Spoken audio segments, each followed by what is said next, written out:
And good evening. Tonight, we're just 24 hours into that fragile ceasefire in the Middle East, and already Iran accusing the U.S. and Israel of violating the deal as new fighting erupts in the region. Explosions like these rocking cities across Lebanon, the country now at the center of the ceasefire debate. Israel launching some of the deadliest attacks in Lebanon so far and says its war with Hezbollah there is not covered in the deal, as President Trump calls it a, quote, separate skirmish. But Iran says Lebanon is part of the ceasefire agreement, arguing the deal has been violated before full peace talks ever began. And countries across the Gulf say they've intercepted missiles and drones launched after the ceasefire announcement. In Iraq, buildings on fire after a strike near the capital. And look at this line of artillery lighting up the night skies. Iran tonight also saying the Strait of Hormuz, the critical oil passageway, is closed yet again, as another fundamental part of this deal appears to be on shaky ground. Despite the ceasefire confusion, Wall Street seeming to celebrate a potential end to this war, oil prices plummeting by 16%, the largest drop since 2020. It all comes just days before the in-person peace talks in Pakistan this weekend. Here's the team Trump is sending for the U.S. Vice President J.D. Vance, Special Envoy Steve Witkoff, and former senior advisor, President Trump's son-in-law, Jared Kushner. But so much can change in the next few days and hours as questions mount over the details of this deal and how feasible it really is. Gabe Gutierrez is tracking it all and leads us off from the White House. Tonight, the ceasefire is under fire amid confusion over what the U.S., Israel, and Iran have actually agreed to. Israel today launching its biggest attacks yet against Iran-backed Hezbollah in Lebanon. The country's civil defense saying at least 254 people were killed and more than 1,100 wounded. Israel and the U.S. say the ceasefire does not include Lebanon, but Iran disagrees and now says it shut down the Strait of Hormuz yet again in retaliation. What's the White House response to that? That is completely unacceptable. And again, this is a case of what they're saying publicly is different privately. We have seen an uptick of traffic in the strait today. According to the tracking firm Marine Traffic, at least 3 ships have passed through the strait since the ceasefire began. 4 oil tankers are there right now, but none seem to be moving. Throughout the war, Iran has been charging ships that pass through the crucial waterway, but it's not clear whether the U.S. will allow those tolls to continue. That's not something we've said that we've definitively accepted. Still, the president today floating the idea of a potential joint venture between the U.S. and Iran to collect the tolls. The joint venture is something that was proposed by the president, but he was very clear in his statement last night. He wants to see the strait reopened immediately without limitation. The Trump administration touting its success in killing Iran's leadership, destroying its navy, and setting back its nuclear program. Operation Epic Fury was a historic and overwhelming victory on the battlefield. A capital V military victory. But adding to the uncertainty, Persian Gulf countries reporting dozens of Iranian missile and drone attacks since the ceasefire began. NBC's Keir Simmons is in Saudi Arabia. Iran attacked oil infrastructure here in Saudi Arabia again today. And Bahrain, just across the water there, has been bombarded during this war. Tonight, Iranian strikes even after the ceasefire, angering America's Arab allies. The White House now saying Vice President Vance will lead a U.S. delegation to Pakistan this weekend for in-person talks with Iran. If Iran wants to let this negotiation fall apart in a conflict where they were getting hammered over Lebanon, which has nothing to do with them and which the United States never once said was part of the ceasefire, that's ultimately their choice. We think that would be dumb, but that's their choice. Okay. Gabe Gutierrez joins us tonight from the White House. Gabe, looking ahead to those critical talks in Pakistan, what are the key sticking points? Well, Tom, the U.S. and Iran still seem to be far apart on several issues. Among them, who will ultimately control the Strait of Hormuz and whether Iran will hand over its enriched uranium. Today, Defense Secretary Pete Hegseth said the U.S. military would go into Iran and take it if necessary. Tom? Okay, Gabe. The ceasefire led to a huge rally on Wall Street today and sent oil prices plunging. But the big question tonight, when will we see some relief at the pump? NBC's Brian Chung has more. Wall Street bouncing back big today after the de-escalation of the war with Iran. The Dow Jones having its best day since last spring as oil prices plunged by 16%, the largest drop since 2020. At the pump, prices are still sky high, averaging $4.16. I think it's getting pretty ridiculous, honestly. It's affecting, every part of my life, the people in my life, and I think it needs to come down. But the dip in oil prices means relief could be on the way. Experts say prices could fall below $4 a gallon in a week or two. But oil analyst Samantha Gross says they likely won't drop back below $3 a gallon for a while. We'll also be missing supply that was damaged during the conflict. So I don't see those pre-war prices coming back anytime soon. It's not just gas. Prices on other things could stay elevated a while, too, even if the ceasefire holds. Fertilizer costs are up, which could impact food prices, and airlines have raised bag fees as fuel costs have soared. Southwest today joining other airlines in charging $9 to $10 more for bags, as Delta says the ceasefire won't undo higher jet fuel costs. The reality is that it's a very volatile situation. We know we're going to be higher for longer. It all hinges on the Strait of Hormuz, where 20% of the world's oil travels through. If we get to a negotiated solution that more permanently opens the Strait of Hormuz, then I would expect to see prices really come down. Gross also says it could take months, if not years, for badly damaged energy facilities in the region to rebuild, meaning even with some potential relief at the pump soon, the impacts of this war could last for a while longer. All right. Brian Chung joins us now here on set. Brian, so good to see you. Any indication when we think more ships will be passing through the Strait of Hormuz? Yeah, well, I mean, that's really the big question. Until ships start to pass through, there's really not going to be any of the real economic impacts here. We're hearing from one particular company, this is Maersk, and they said that the ceasefire, quote, does not yet provide full maritime certainty. And Lloyd's, which is a company that actually insures ships that would be making that passage, said that pretty plainly, it's highly unlikely trade will simply resume. That's in their words. So, Tom, we're far from really having this solved. All right, Brian Chung, we thank you for that. And as we mentioned at the top of the broadcast here, those Israeli attacks targeting Hezbollah in Lebanon have only intensified since the ceasefire with Iran was announced. I want to get right to Stephanie Gosk, who is in Tel Aviv tonight for us. Stephanie, it's good to see you there. Can you tell us more about what we've seen in Lebanon today, and what is Israel saying?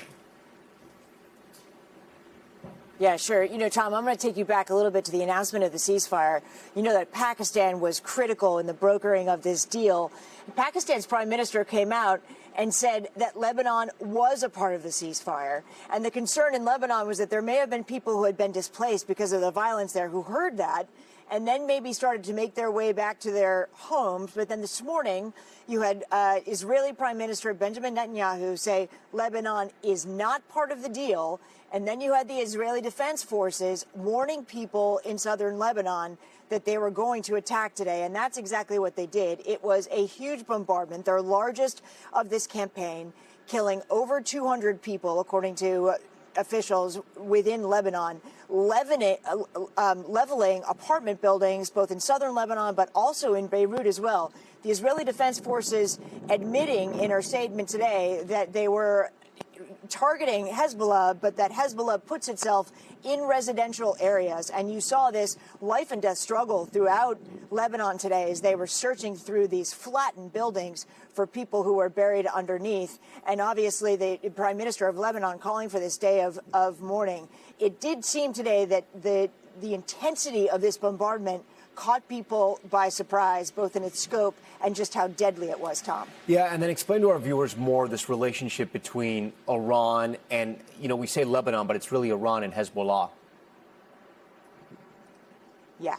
Yeah, so Hezbollah is started as a militia organization way back in the 80s, but then it began to get funded by Iran, and that included not just money, but also arms. And they have been one of these proxy militias that have attacked Israel throughout the years.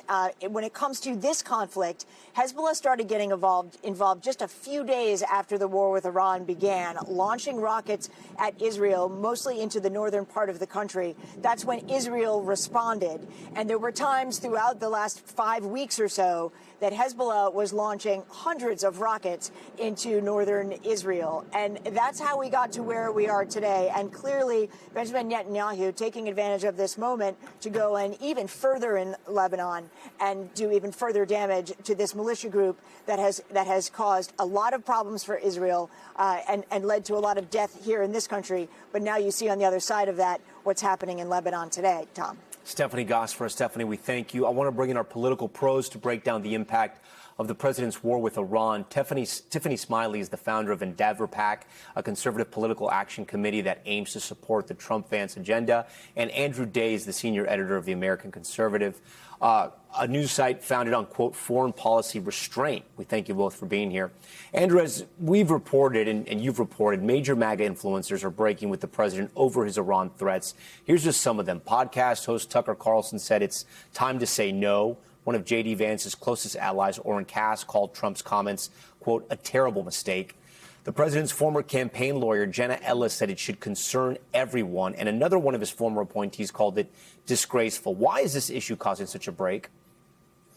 I think that Tucker Carlson really spoke for a lot of anti-war conservatives in expressing moral horror that President Donald Trump, during a war that we regard as a war of aggression, an unnecessary war, on Easter Sunday, the holiest day of the year, according to Christians, was threatening to take out the power plants, the bridges, the critical civilian infrastructure of Iran. That is totally unacceptable. It suggests that Trump was approaching this issue with the kind of lack of seriousness and gravity that it clearly deserves, and that was a big part of it. Also, all of these anti-war conservatives are just getting fed up with the role that Israel is playing clearly in American foreign policy, both in the determination to go to war and, as you just were explaining earlier, and this inability to get a ceasefire. Clearly, yesterday, everyone thought that Lebanon was covered in the ceasefire. When the Prime Minister of Pakistan announced the ceasefire, he said Lebanon was covered, and the Trump administration gave every indication that they were okay with that statement. But Benjamin Netanyahu was not okay with that, and that's why we can't get a ceasefire today.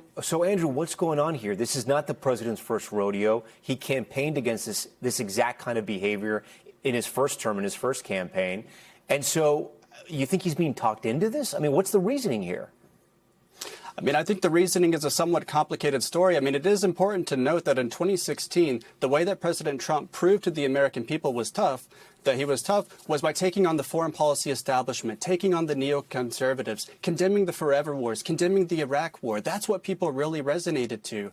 In the second term, we're seeing a kind of different Trump, one that anti-war conservatives are more critical of. I think a big part of the story was the Venezuela raid. Clearly, President Donald Trump was emboldened by the military success of that raid. He felt like he could keep going and do these decisive military strikes elsewhere in the world without getting embroiled in a quagmire. And that really hasn't happened in Iran. Another part of the story, as I was saying, is Israel, and it can't be denied. The New York Times, the Washington Post, the Wall Street Journal, tons of mainstream outlets have reported that Benjamin Netanyahu was relentless in pushing President Trump to go to war. He convinced him that it would go much more easily than it has ended up going. Our own intelligence agencies here in the United States were saying it wasn't likely that we were going to be able to do regime change and get a new, more moderate regime. It was likely that Iran was going to close the Strait of Hormuz and ignite a regional war. They were telling him the right things, but unfortunately, President Trump did listen to Israel instead. Tiffany, you hope to get maybe J.D. Vance elected president in 2028. What are you going to tell the base? What are you going to tell those MAGA followers about what's happened here with Iran?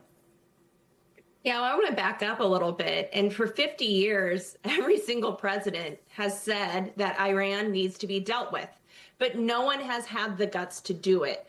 When Iran chants death to America, and that they want to wipe Israel off the face of the earth, that is not just talking points. They actually mean it. We can go back to the Beirut bombing, where 200 Marines were killed. We can go back to Obama, who thought he could deal with Iran in diplomacy and dropped billions of dollars to cover for a failed arms deal. Well, what did that turn into?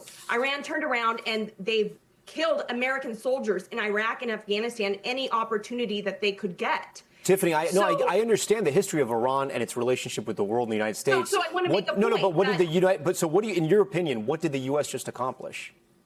So to that point is we have never had a president that actually has the guts to deal with Iran. When I think of my three boys and their future, I want Iran to be dealt with. How long can we kick the can down the road? and they become more powerful. They are the largest state sponsor of terrorism. President Trump laid out clear objectives that we need to destroy their missile capabilities and their infrastructure. We need to stop the terrorist funding of their proxy wars. And we also need to make sure that they never have access to uranium and nuclear weapons.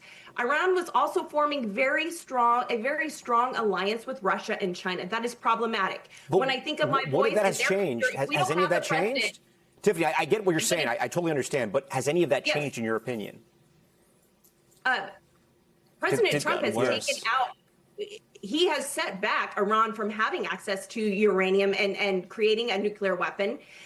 Obviously, the terrorist proxy wars are going to decrease, and their missile systems are destructed. So things are changing very rapidly, and what President Trump is doing is fighting fire with fire. You cannot negotiate with terrorists. You cannot negotiate with people who have zero regard for human life. And President Trump is the only president that is willing to deal with that. But, I get it. But missiles are still being launched. They still have a relationship with Russia and China. They will still fund terror. None of that has changed. I do want to play something for you. Democrats, hold on, let me just play this for you. Democrats are already trying to capitalize off the backlash the president's getting from some of these MAGA influencers. Senator Cory Booker posted to Instagram, Donald Trump's entire presidency is a continuous betrayal, with this clip from the Joe Rogan podcast. Let's listen. I mean, this is why a lot of people feel betrayed, right? And he ran on no more wars and these stupid, senseless wars, and then we have one that we can't even really clearly define why we did it. So I guess my question to you, Rogan, of course, one of America's most popular podcasters, are you worried, though, going into the midterms and then eventually going into the general election? I know it's very far down the road and this could be forgotten by them, but at least going into the midterms, are you worried Republicans are going to be a little confused about where we're going with the country and the direction that the president wants to take the country? Well, here's one thing is most presidents do not make decisions like this for, a hard decision that President Trump obviously felt like America would be threatened and our global allies. So he was willing to make this decision. Most presidents make decisions based on politics. And it's clear that President Trump knew that the threat was so severe and that something needed to be done irregardless of politics, because he knew gas prices were going to go up. He knew that this could bleed into midterms and have an effect. Now, again, I have full confidence in the president and his administration that their talks will be successful and that this will not be a forever war like everyone continues to keep saying. That is not the case. That is not what is going on. President Trump is actually showing Congress and the American people that there is another way to deal with our adversaries and have it be a win for the American people. So obviously, yes, I think, are people going to be voting necessarily based on the Iran war? I don't know, but they will be voting based on gas prices and cost of living and the economy. And that's something that needs to start to come down and could absolutely have an effect on the midterms. But President Trump was willing to make a hard decision. I think of my boys generations down the road, decades down the road, they will be living in a safer America if we can deal with Iran in the proper way. Andrew, we've already seen the president set a new deadline for Iran at least 5 times since March 21st. He delayed it 5 days, then 10 days, then to yesterday, and then by 2 weeks. Are we starting to get a little too close to comfort for the midterms? What's to say he doesn't delay this again? I think the Republicans should clearly be very worried about the midterms because of the war with Iran. 28% of Americans support the war with Iran. That is a very low number. This war is unpopular. It's been unpopular since day one, when all that we knew was that the supreme leader, the Ayatollah Khamenei, had been killed. Okay, it was about as popular at the beginning as the Vietnam War was near the end. Okay, only 62% of Republicans, I believe, support the war. That might sound high. It's not. In the run-up to the Iraq War, at the beginning of the Iraq War, Republicans and Republican-leaning voters were much more supportive of that war. And the problem here is that, one, the Trump administration didn't really make a public case for the war that made sense to the American people, and two, this is a strategic disaster. It's clearly bad for American interests. It has made the Islamic Republic of Iran more hardline. It certainly hasn't done a regime change in Iran. And I think that the global economic catastrophe, the rippling consequences of that at the gas pump here in America is going to be a big deal because we are a very oil-intensive economy. You might have noticed that even though we do export a lot of oil and we make a lot ourselves, we haven't been insulated from the gas prices going up. We have an oil-intensive transportation system, so all the 18-wheelers that are running on diesel that are delivering your groceries and your consumer goods, it's going to make it so that there's inflation across the board. President Trump not only won because he promised to not start World War III, not to get involved in forever wars, but he won mostly on the affordability issue. So it really hits him where it hurts. Tiffany, does it worry you at all that you're debating someone tonight who is a senior editor at a place called the American Conservative? I mean, is the party split on this issue? Well, everyone's entitled to their opinion, and that's why we live in the greatest country on earth.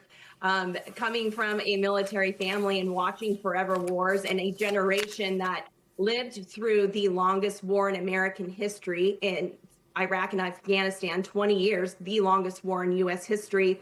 I know the implications of war and I understand it. And I also know that often Congress has really no idea what they are funding and what their end goal is. They never have an exit strategy. So I believe strongly in this administration that they knew that the threat was so severe and damaging to the future of our country that action needed to be taken. And again, President Trump is the only president that had the guts to do it. So I am grateful for a president that could do that and that could withstand the criticism that he is facing now, choosing the harder choice in dealing with Iran heading into the midterms. Yeah. Again, not a political decision, but perhaps a decision that will make my 3 boys' future in this country safer. And I'm willing to take that. It doesn't make them safer.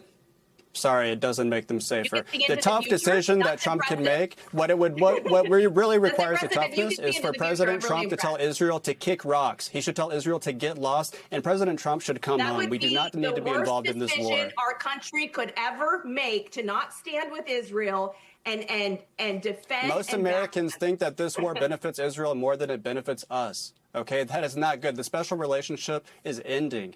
Okay, this is hastening the end of that. Americans are turning against Israel.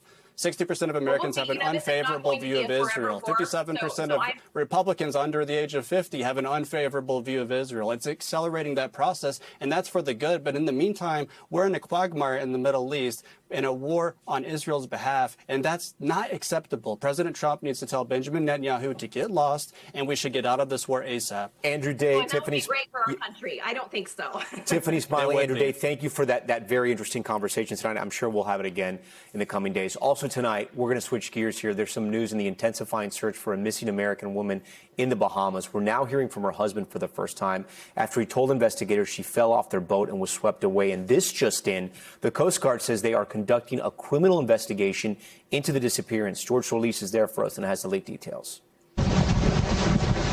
Tonight, new clues in the search for an American woman who vanished at sea in the Bahamas. 55-year-old Lynette Hooker was on a boat ride with her husband Brian when she went missing.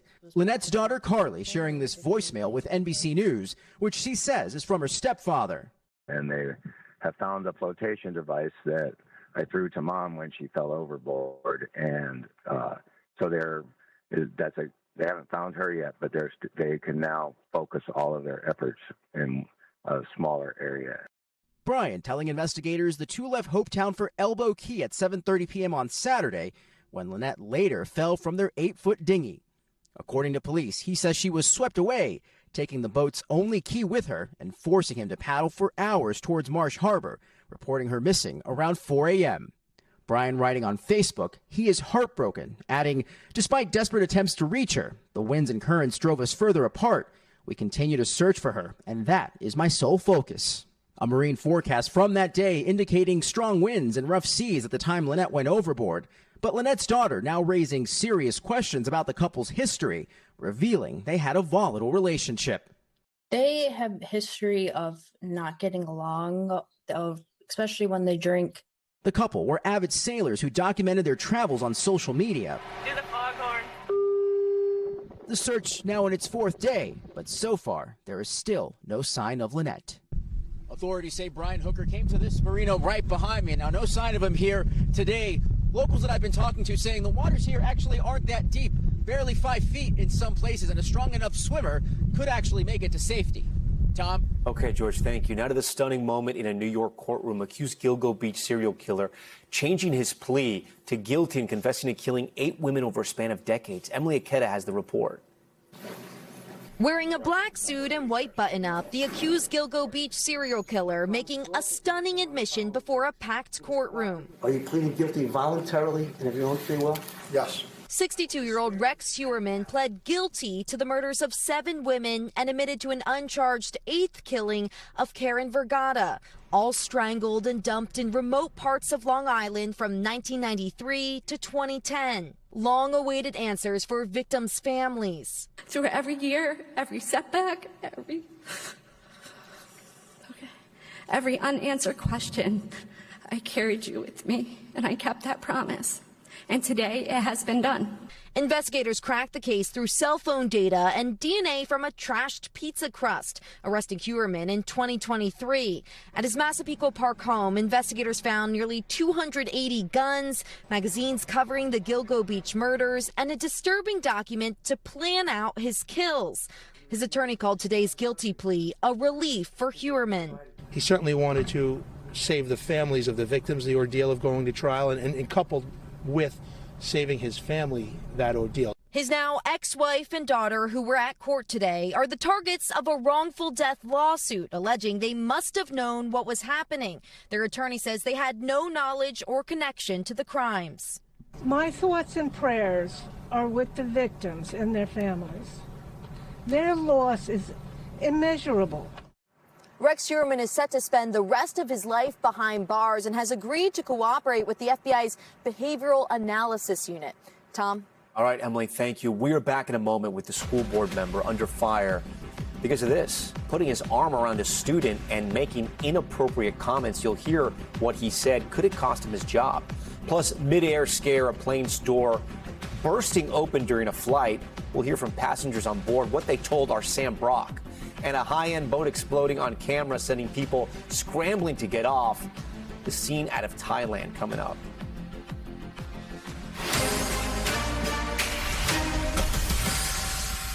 We're back now with a terrifying moment on a flight to Boston. The cabin door suddenly flying open, leaving passengers stunned as they stared out at the open sky. Sam Brock spoke to 2 women who were on board and has this story. 8 passengers on board a Cape Air flight to Boston suddenly staring at open sky after the main cabin door partially gave way mid-flight. Probably 10 minutes in, we heard like a pop. It was half the window. The way the plane is running. There's 2 halves. Like there's the bottom half and the top, and the top flipped open. The bottom half was still there. Sheila Fee and Lisbeth Fuller say they noticed an issue with the door before takeoff.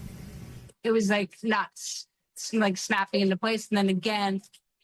And then we were like, I think the chain might be in the way. Then when the door flipped open, they say they heard the roar of the wind, Fuller capturing the view outside the window. It was a little shocking for a minute, but then you realize, wait a minute, I'm not sucked out of the plane, so we're good. The women credit the pilot with keeping passengers calm.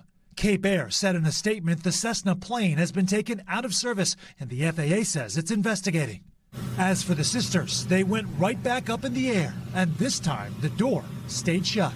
You guys went back and got on another Cape Air flight, like how much longer after this? Like an hour and a half. Wait for the plane to get there. And she was the same pilot? Yes. Which was good. It was like, we felt good about it.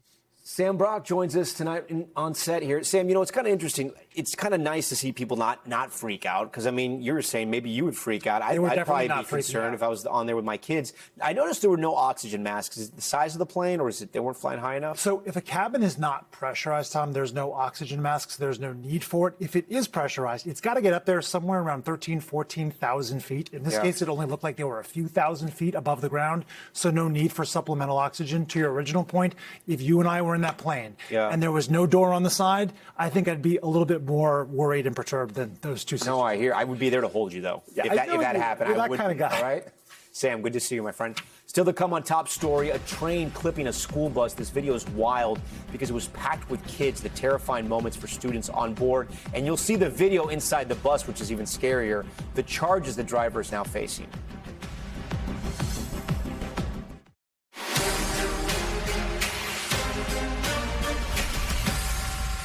We are back now with the emergency meeting tonight in Tennessee after a school board member put his arm around a student and made comments that sparked fierce backlash. And it's not the first time he's faced controversy. Kathy Park has more on the fallout. Tonight, backlash in Northeast Tennessee following the actions of a Washington County school board member. Keith Irvin is caught on live stream leaning into a student, wrapping his arms around her, making this comment. God, you're hot. You know that? Dang. Where'd you go to school at? Superintendent Jerry Boyd appears to smile. The meeting continues with no one addressing the remarks. I really expected accountability from you. At an emergency board meeting tonight, outrage. This is your community that you're supposed to be serving. Look at the distraction. You put us on the map nationally, embarrassed us. Nobody said nothing. Y'all just sat here. Cowards. What kind of leadership are you providing? Irvin saying his words were taken out of context. When I mentioned she was hot, I meant she was on a roll. It was nothing to do with her appearance. When you take a couple of seconds out of a 2-hour meeting, it can change how everything sounds. And I apologize to her and her family. You're a liar. But his statement interrupted by angry shouts from the crowd. The video speaks for itself. Sure does. Yeah, it does. This isn't Irvin's first controversy as a board member. According to meeting notes obtained by NBC affiliate WCYB, in 2009, Irvin was accused of making a lewd juvenile gesture of a sexual nature in a classroom, reacting to a student's remarks. Those same records show he apologized and was censured by the board. I'd like to make a motion that we censor Keith. Tonight, the board voting to censure him again. Meanwhile, thousands have signed an online petition demanding Irvin and the superintendent step down. Neither responded to NBC News' request for comment. Because they are elected officials, they cannot be fired by the board. Election officials say voters can have their say this August. All right, Kathy Park joins us. Kathy, this is a wild one. Any word from the student who was seen in that video or her parents? Yeah, so Tom, obviously a lot of attention has been placed on this student, and because of the sensitive nature of this story and due to her age, we blurred her image and didn't share her name. We did reach out to the family. We heard back, and they're not prepared to release any sort of statement right now. Okay. All right, Tom. Kathy, thank you for that. Time now for Top Stories News Feed to check out what else is happening around this great country. We start with an update on a story we've been following here on Top Story. The company behind John Deere agreeing to pay $99 million to settle a class action lawsuit. It accused the farm equipment giant of creating a monopoly with its repair services, forcing farmers to use its own repair business instead of cheaper alternatives. The company is still denying any wrongdoing. A man in Chicago suburb says more than 150 packages have been delivered to his house, and he hasn't ordered a single one of them. It's apparently all because of a glitch on TikTok Shop. It's unclear how it got his address in the first place. He says he doesn't use the app. A TikTok spokesperson says they've removed his home address, but wouldn't comment more about the mix-up. Now to the multi-day flood threat for parts of southern Florida as intense rounds of pop-up thunderstorms move in. This new video north of Miami, a violent EF0 tornado ripping through this backyard, sending a playset flying. And heavy downpours in Riviera Beach completely flooding out streets there. Let's get right to NBC meteorologist Bill Cairns. Bill, that tornado video is wild. Time out the storms for us. Yeah, Florida has not been the place to be for the last 2 weeks. Brutal weather, strong winds. It feels like there's a tropical storm off the coast. We're still tracking some very heavy rain. West Palm Beach has been a nightmare. A lot of heavy rainfall there, some urban flooding. Now that we've watched those thunderstorms moving through the Miami area, still pouring, though, from Fort Lauderdale southwards, now Hollywood Beach. And this is going to try to move down towards Miami Beach here shortly. And look at these wind gusts. You haven't been able to drive on Daytona Beach for days because of the strong east winds are just piling the water up on the shore. We have a 48-mile-per-hour wind gust in West Palm Beach. I mean, that's enough to send some lawn furniture flying out there, Tom. So, yeah, Miami all the way northwards. One more rough evening, then it gets better. Bill, we're also keeping a close watch on Hawaii, where they're bracing for yet another powerful storm system just weeks after parts of the state faced devastating destructive rains. Yeah, one of the worst floods only 2 weeks ago, and it was all because of something called a Kona low. It's nothing new. This is very common to areas of Hawaii.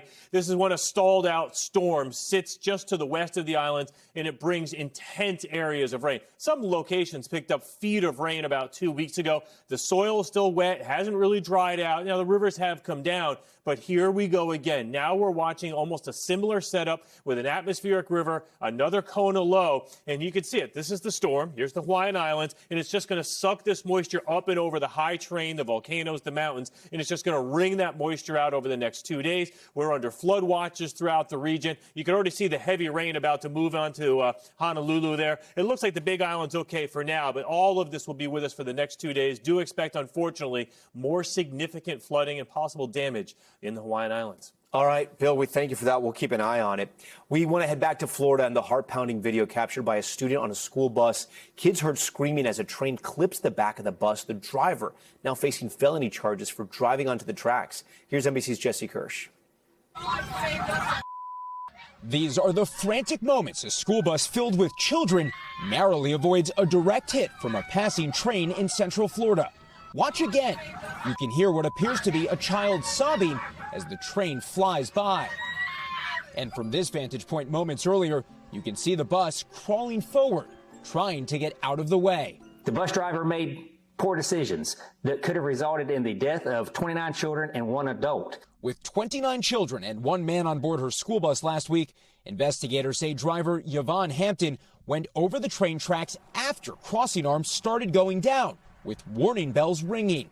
The bus's onboard audio and video system, according to investigators, catching Hampton spontaneously uttering, "Not gonna stop for no train." Then a child yells, "There is a train coming." The train crashes into the bus, remarkably only appearing to graze the back end. So I thought we were completely going to just get demolished. It had to be 6 inches away from us. The Sumter County Sheriff's Office says no serious injuries were reported.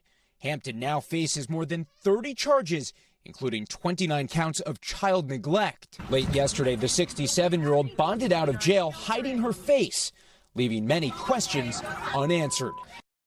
Jesse Kirsch joins us tonight from Miami. So, Jesse, there's video from the bus itself. Do we know when that could be released? It could be a matter of days still before we see that video, Tom, but what we know from investigators is that video and audio from the bus itself is what helped authorities realize that the information being shared with them by the bus driver, according to investigators, was not accurate based on what they saw on that video from that audio from onboard the bus itself. We're told we could be seeing those images within a few days even, Tom. All right, Jesse Kirsch, we thank you. When we come back, the ketamine queen sentenced in connection to Matthew Perry's overdose death. How much time she's facing and the emotional words from Perry's family outside the courthouse. Plus, the LA Olympics are still 2 years away, but tickets are already on sale and some fans are not happy. We'll tell you why, and you won't believe how much some of these tickets are costing. That's next. When we come back, the ketamine queen sentenced in connection to Matthew Perry's overdose death. How much time she's facing and the emotional words from Perry's family outside the courthouse. Plus, the LA Olympics are still 2 years away, but tickets are already on sale and some fans are not happy. We'll tell you why, and you won't believe how much some of these tickets are costing. That's next. We're back now with the new major sentencing in a Los Angeles courtroom tied to the overdose death of Friends star Matthew Perry. Jasveen Sangha, also known as the ketamine queen, you see her here. She was sentenced to 15 years behind bars in an emotional hearing. She pleaded guilty last fall to illegally selling the drugs that killed the beloved actor. This is the third defendant to be sentenced in that case, with 2 more people, including Perry's former personal assistant, scheduled to be sentenced later this month. I want to bring in NBC's Camila Bernal right now. And Camila, you were inside the courtroom. Take our viewers in there and what happened behind those closed doors. Yeah, Tom, I think the most emotional and the most impactful has been the victim statements, because the family spoke today talking about the pain and the sadness of losing one of their own. And our colleague and his stepfather, Keith Morrison, who is a very skilled storyteller, told the story about a man who was brilliant and funny and also who dealt with a lot of ghosts. And the entire time that Keith Morrison was talking, Jasveen Sangha was crying and wiping her face, and she did address the court as well, saying that she took responsibility, that she felt shame, that she felt remorse, but she never addressed the family directly, did not mention Perry directly, and it's unclear if that had any impact on what the judge decided. But obviously here, her defense team was asking for the time served, saying that she had had in fact been remorseful, that she had family support and would not do this over again. But the government here was asking for those 15 years, saying she actually had not shown remorse and instead had deleted these text messages after she found out about Perry's death, and still kept dealing drugs after knowing that these drugs had killed someone. And so the judge essentially siding with the government and saying that she believed that Senga was one of the most responsible in this case when you're talking about all the other defendants that were charged in this case. So a difficult decision for the judge, but also something that brought, I think, a lot of closure and essentially a sense of relief for the family by the judge siding with the prosecution here, Tom. Still so hard for that family, and I know you spoke with our Keith Morrison after the hearing. What did he say? Yeah, he was brief, but I can tell you that I think they were pleased with what the judge said today. Take a listen to part of what he told us. This is a very fair judge, and she considered the case very carefully and, delivered a highly reasoned sentence. So, I feel we miss Matthew dreadfully, of course, and I feel bad for the family of the perpetrator here as well. Nobody won today. Very heartbreaking that Keith also said that he believed Matthew Perry had one more act in him, maybe even two, Tom. Yeah. The defendant's attorney, Mark Garagos, had some strong words after the hearing. Let's take a listen. This is what the criminal justice system or the theory of crime and punishment is, that the dealer should get 5 times as much as the person who injects the drug, who is there to take care of somebody. Then maybe I've been practicing too long. So do you know if the defense team plans to file an appeal? So, Tom, because she entered a plea deal, she waived her right to an appeal. There are some technicalities. I'm not an attorney, but there is a possibility, but it is very unlikely because of the plea deal. And in terms of what Garagos said, the defense here saying, yeah, she is not getting, or she's getting too much time in comparison to the other defendants, but the assistant has not been charged yet, so we still don't know how long he's going to get. And one of the things that the government said was that she had been doing this for 5 years. She'd been dealing these drugs and doing this over and over again in comparison to the other defendants in this case, and they believe she had a direct impact as to Matthew Perry's death. Okay, Camila Bernal. Camila, we thank you so much for that. Next tonight, we are more than 2 years out from the 2028 Summer Olympic Games in L.A., but the first ticket drops for the highly anticipated games are already underway, and it's off to a bit of a rocky start. The Olympic Committee launching a pre-sale for residents in the area this week, advertising seats starting at just $28. The 2028 Games, get it? But when the tickets went on sale, the fun and excitement quickly turned into frustration. Holy crap. Ticket prices were off the charts. By the time I was done, I looked at the screen and it was like almost $2,000, and I was like, this is ridiculous. Today's attempt to buy LA Olympic tickets was a complete and total bust. Looks like we won't be going to the Olympics. Absolutely not. All right, let's bring in NBC's Ali Canal with more. So, Ali, the prices for these tickets are ranging, right? And we put this up on the screen for our viewers, from $28 as advertised to more than $5,500. That's so crazy. And this is just for the local pre-sale so far. Explain how all this works. Yeah, this really comes down to expectations versus reality, right? A lot of these locals thought, okay, Olympics in my backyard, this is my way to get in, $28. But those $28 tickets, they appear to have been very limited, and they went very quickly, and that's why you saw this spike in prices. Now, we've reached out to LA28 for more detail on how many of those tickets were released, whether or not we could see more affordable tickets as these drops continue. They did not get back to us for comment on that. But, you know, when you log in and you're expecting to see $28 and you're seeing upwards of $5,500 for the opening ceremony, it's very frustrating. And that's what we're hearing from a lot of those locals. And, Ali, these tickets are being sold by the LA Olympic Committee site, and they're slapping on a 24% surcharge. Is that normal? normal? So this is a little bit different from what fans are used to. So the Olympics, they're using a tiered lottery-style system. So you register, you get selected, and then you're given a specific time slot to log in and then buy whatever tickets are still available at that moment. And all of this is happening on the official L28 platform. So it's not on those resale ticketing sites like Ticketmaster. So that's an important distinction. Now, on top of that base price, there have been some cases buyers have been reporting fees of around 20 to 24%. Now, organizers say those fees cover things like the ticketing platform, payment processing, delivery. But just to put those fees into a bit of context, we just had that DOJ settlement with Live Nation that capped fees for Ticketmaster at 15% for some Live Nation-owned amphitheaters, and that came down from 30%. So it's not totally unprecedented that fans will see fees in that range, but obviously when you stack that on top of the higher ticket prices, financial jacuzzi. You can't win. So which events, I mean, I'm sure it's gymnastics and events like that, swimming, that are going for a lot of money. What about some of the new events like flag football, squash? How are they doing? Well, that could be the place where you could get a bargain, right? Okay. Some buyers have said for squash, you can get in for less than $200 a ticket. That's pretty good. I'm sure people don't know what they're missing. Squash is a lot of fun to watch. I'm sure that'll be riveting to watch live. And then obviously, as you said, swimming, gymnastics, tennis, those are the biggies. And the opening ceremony. Tennis too. And the opening ceremony, I mean, like you said, they're going up to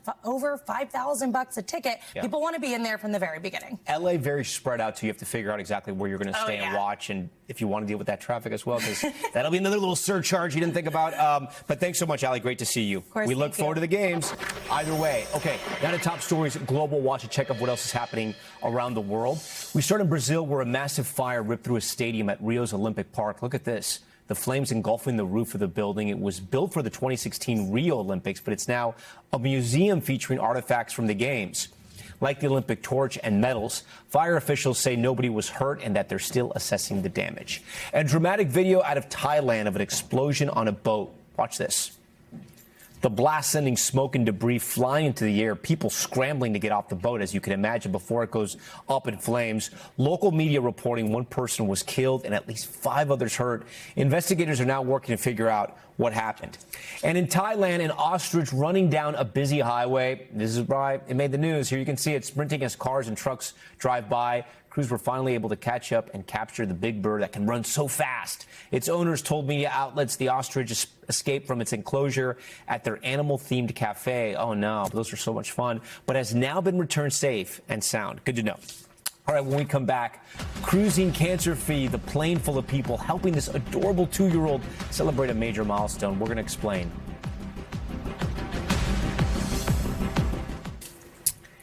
Finally tonight, the in-flight surprise for one very special 2-year-old. The sweet moment captured on board celebrating Cruz and his cancer-free diagnosis.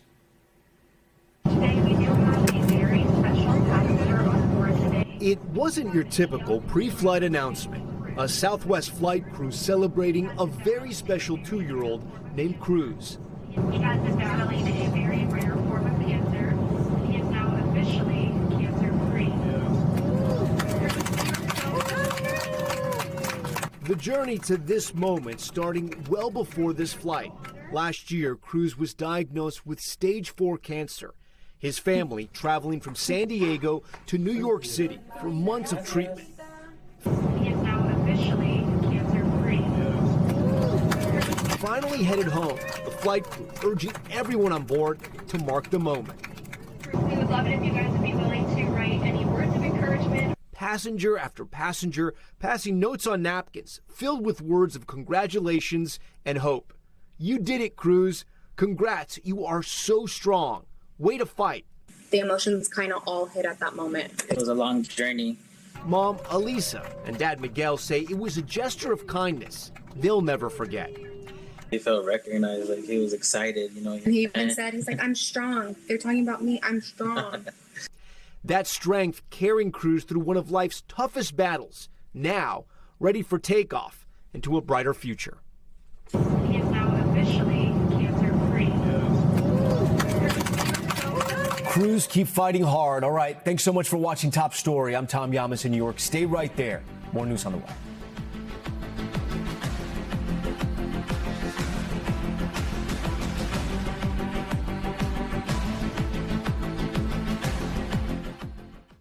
We thank you for watching, and remember, stay updated on breaking news and top stories on the NBC News app or watch live on our YouTube channel.